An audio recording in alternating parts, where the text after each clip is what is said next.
Let me ask you about, you mentioned the Israel lobby. You wrote a book, probably your most controversial book on the topic. Not probably. Clearly the most controversial book I ever wrote. So you've criticized the Israel lobby in the United States for influencing U.S. policy in the Middle East. Can you explain what the Israel lobby is, their influence, and your criticism over the past, let's say, a couple decades? Well, the argument that Steve Walt and I made, actually, we wrote an article first, and which appeared in the London Review of Books, and then we wrote the book itself. Our argument is that the lobby is a loose coalition of individuals and organizations that push American policy in a pro-Israel direction. Basically, the lobby is interested in getting getting the United States, and here we're talking mainly about the American government, to support Israel no matter what Israel does. And our argument is that if you look at the relationship between the United States and Israel, it's unprecedented in modern history. This is the closest relationship that you can find between any two countries in recorded history. It's truly amazing the extent to which Israel and the United States are joined at the hip. And we support Israel no matter what, almost all the time.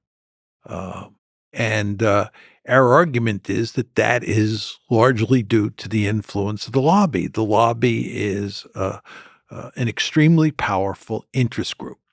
Now, it's very important to understand that the American political system is set up in ways that allow interest groups of all sorts to wield great influence. So in the United States, you have an interest group or a lobby like the National Rifle Association that makes it well nigh impossible to get gun control. Yeah. Right? And so with the Israel lobby, you have this group of individuals and organizations that wield enormous influence on U.S. policy toward the Middle East. And this is not surprising given the nature of the American political system. So our argument is that the lobby is not doing anything that's illegal or illicit or immoral or unethical. It's just a good old-fashioned American interest group. And it just happens to be extremely powerful. And our argument is that this is not good for the United States because no two countries have the same interests all the time. And when our interests conflict with Israel's interests, we should be able to do what we think is in our national interest, in America's national interest. But the lobby tends to conflate America's national interest with Israel's national interest and wants the United States to support Israel no matter what. We also argue, and I cannot emphasize this enough given what's going on in the world today, that the lobby's effects, the lobby has not been pushing policies that are in Israel's interest. So our argument is that the lobby pushes policies that are not in America's interest or not in Israel's interest. Now you're saying to yourself, what exactly does he mean by that? What every president since Jimmy Carter has tried to do, as I said before, is to foster a two-state solution, to push Israel, which is the dominant player in Greater Israel, push Israel to accept the two-state solution. And we have run into huge resistance from the lobby whenever we tried to, let's be blunt about it, coerce Israel, right? In a perfect world where there was no lobby and an American president was free to put pressure on Israel, to coerce Israel, I believe we would have gone a long way towards getting two-state solution. And I believe this would have been in Israel's interest. But we couldn't get a two-state solution because it was almost impossible to put meaningful pressure on Israel because of the lobby. So this was not in Israel's interest, and it was not in America's interest. And that was the argument that we made. And we, of course, got huge pushback for making that argument. What's the underlying motivation of the lobby? Is it religious in nature? Is it similar to the way war hawks are sort of militaristic in nature? Is it nationalistic in nature? What's if you were to describe this loose coalition of people, what would you say is their motivation? Well, first of all, I think you have to distinguish between Jews and Christians. You want to remember that there are a huge number of Christian Zionists who are deeply committed to Israel no matter what, right? And then there are a large number of Jews. The Jews are obviously the most important of those two groups in the Israel lobby. But, one of the arguments that we made in the book is that you should not call it the Jewish lobby, because it's not populated just by Jews, and Christian Zionists are an important part of that lobby.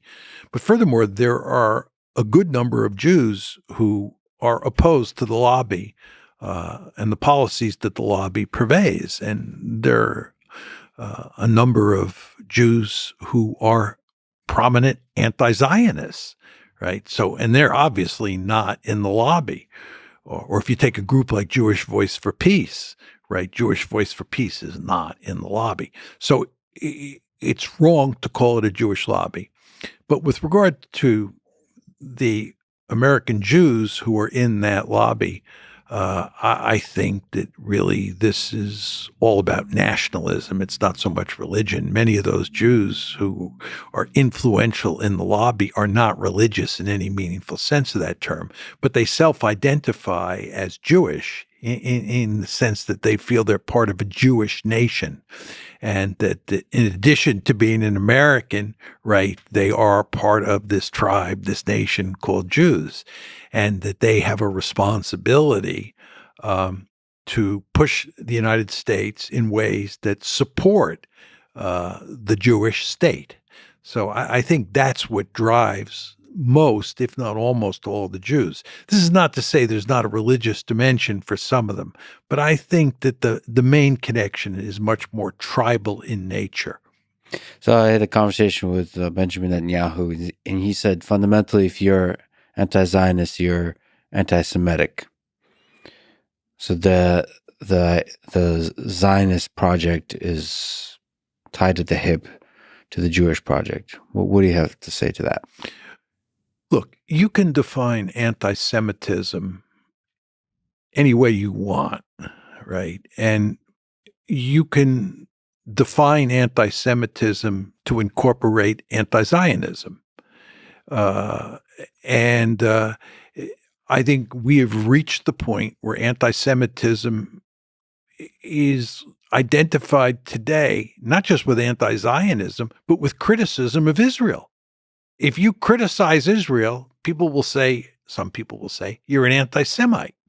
And if that's your definition of anti-Semitism, it's taken an important term and stretched it to the point where it's meaningless, right? So when Steve and I wrote the book, wrote the article and then wrote the book, all sorts of people said that we were anti-Semites. This is a ludicrous charge, but what they meant was you're criticizing the lobby, you're criticizing Israel, and therefore you're an anti-Semite. Okay, if that's what an anti-Semite is, somebody who criticizes Israel, probably half the Jewish community, if not more in the United States, is anti-Semitic. And of course, you get into all these crazy games where people are calling Jews self-hating Jews and anti-Semites because they're critical of Israel. But even people who are anti-Zionist, I don't think they're anti-Semitic at all. You can argue they're misguided. That's fine. But many of these people are Jewish and proud of the fact that they're Jewish. They just don't believe that nationalism and Jewish nationalism is a force that should be applauded. And you want to understand that in the American context, there is a rich tradition of anti-Zionism, right? And these were not people who were anti-Semites, if you go back to the 30s, 40s, 50s. And the same thing was even true in Europe. There were all sorts of European Jews who were opposed to Zionism. Were they anti-Semites? I don't think so. But we've gotten to the point now where people are so interested in stopping any criticism of Israel that they wield this weapon of calling people anti-Semites so loosely that the term has kind of lost meaning. So I think Netanyahu is wrong-headed to equate anti-Zionism with anti-Semitism. Alan Dershowitz was one of the people that called you specifically anti-Semitic. So just looking at the space of discourse, how do you, where's the slither of hope for healthy discourse about U.S. relationships with Israel between you and Alan Dershowitz and others like him? Well, I think until there is a settlement of the Israeli-Palestinian conflict, there's no hope of putting an end to this nonsense, right? So these are just uses of terms to kind of cheat your way through the discourse. It's shortcut. No, it's to silence people. Right. It's very, very important to understand that one of the lobby's principal goals is to make sure we don't have an open discourse, a freewheeling discourse about Israel, because they understand, people in the lobby understand that if you have an open discourse, Israel will end up looking very bad. Right. You don't want to talk about the occupation. You don't want to talk about how Israel was created. Right. All these subjects are ones that will cause problems for Israel. See, just to go to the present crisis, okay, when you have a disaster, and what happened on October 7th is a disaster, one of the first things that happens is that people begin to ask the question, how did this happen? Right? What's the root cause of this problem? This is a disaster. We have to understand what caused it so that we can work to make sure it doesn't happen again. So we can work to shut it down and then make sure it doesn't happen again. Mm-hmm. But once you start talking about the root causes, right, you end up talking about how Israel was created, right? And that means telling a story that is not pretty about how the Zionists conquered Palestine.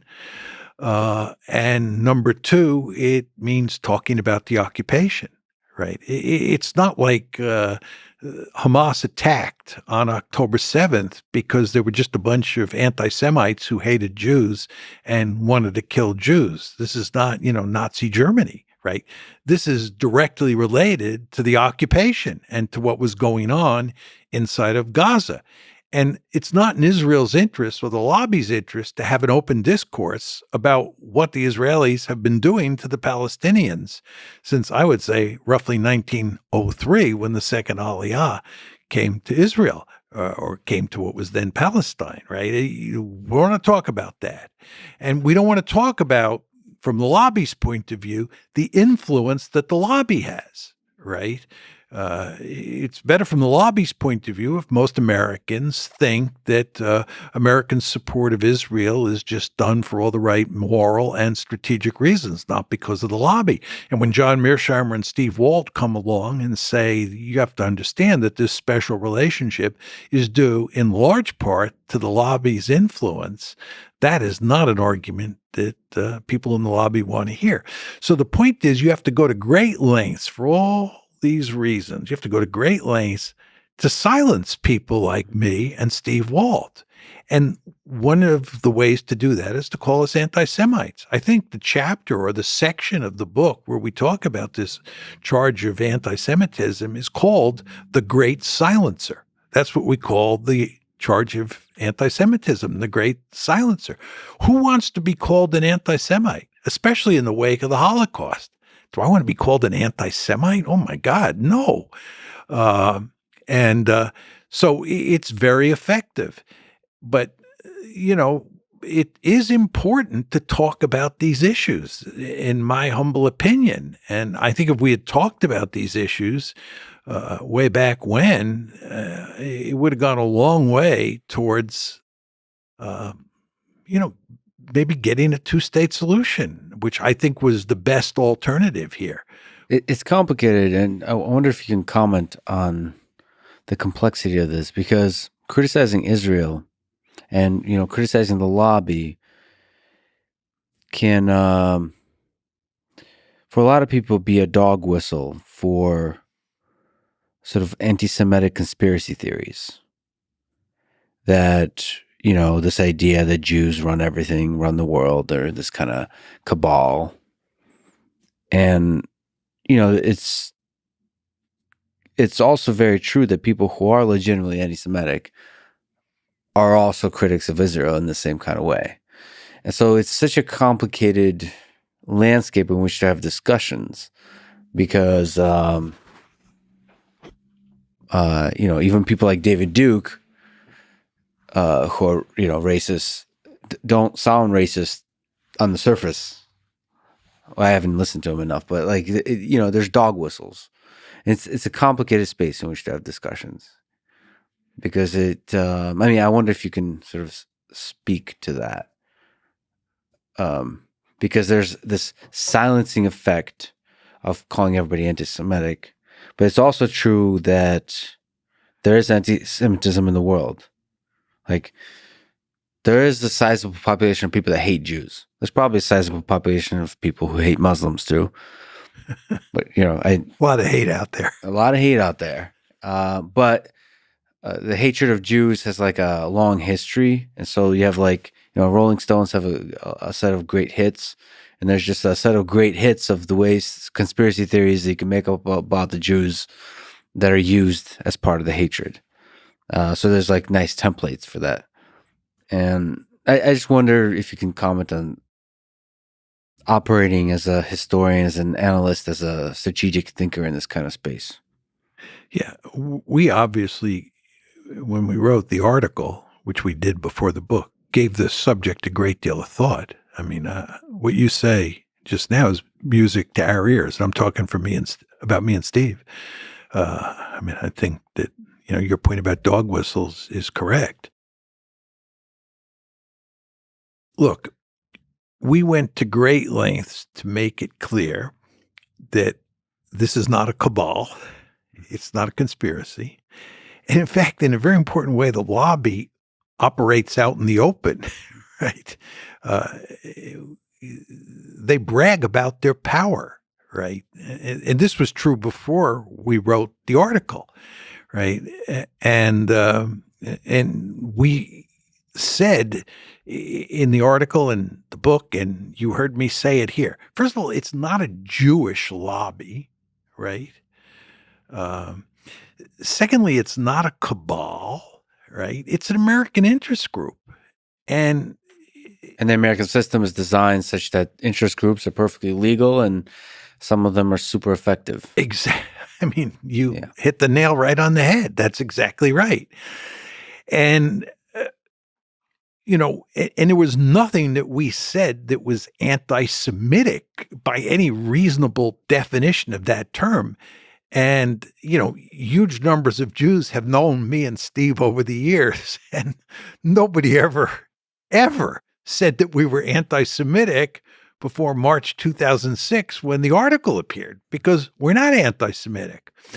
But look, you've got this interest group, right, that has a significant influence on American policy and on Israeli policy, and you want to talk about it. It's just important to talk about it.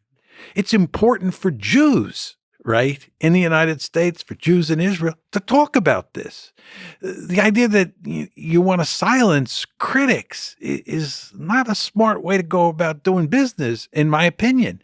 If we were wrong, if Steve and I were so wrong and our arguments were so foul, they could have easily exposed those arguments. They could have gone into combat with us in terms of the marketplace of ideas and easily knocked us down. The problem was that our arguments were quite powerful. And instead of engaging us and defeating our arguments, they wanted to silence us. And this is not good, right? It's not good for Israel. It's not good for the United States. And I would argue in the end, if anything, it's going to foster anti Semitism. I think you don't want to run around telling people that they can't talk about Israel without being called an anti Semite. It's just not, it's not healthy in terms of the issue that you're raising, right? But I still agree with you that it is a tricky issue. I don't want to make light of that. I know that there's this piece of literature out there called the Protocols of the Elders of Zion. And I fully understand that if you're not careful, you can come close to writing volume 2 of the protocol. But I don't believe that we wrote anything that was even close to that. And again, I think that a healthy debate on the issues that we were raising would have been not only in America's interest, but it would have been in Israel's interest.